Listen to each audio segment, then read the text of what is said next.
No matter what they ever do to us, we must always act for the love of our people and the earth. We must not react out of hatred against those who have no sense. John Trudell. In 1969, Adam Fortunate Eagle planned a symbolic occupation for November 9th. Mohawk Richard Oakes and a larger group of student activists joined Fortunate Eagle and changed the course of events. After Adam convinced the owner of a three-mast yacht to pass by the island when their own boats didn't arrive, Oakes, Jim Vaughn, Joe Bill, Ross Hardin, and Jerry Hatch jumped overboard and swam to shore. They then claimed the island by right of discovery. The Coast Guard quickly removed the men, but later that day a larger group made their way to the island again, and 14 stayed overnight. The following day, Oakes delivered a proclamation which claimed the island by right of discovery.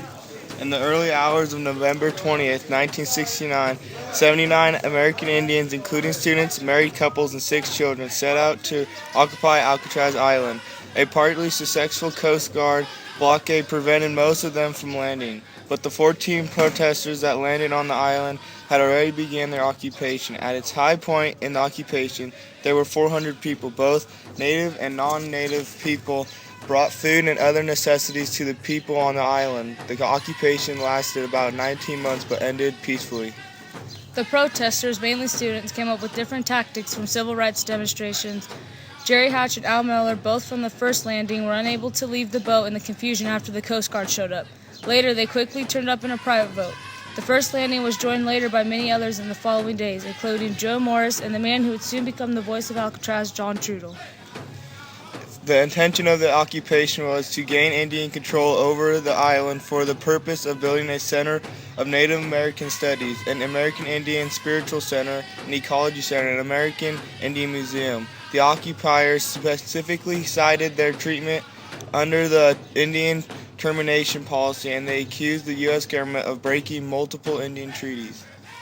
By late May, the government cut off all electrical power and all telephone service to the island. In June, a fire of disputed origin destroyed numerous buildings on the island, leaving them without power, fresh water, and in the face of diminishing public support and sympathy. After that, the number of occupiers began to get smaller. On June 11, 1971, a big force of government officers removed the last 15 people on the island.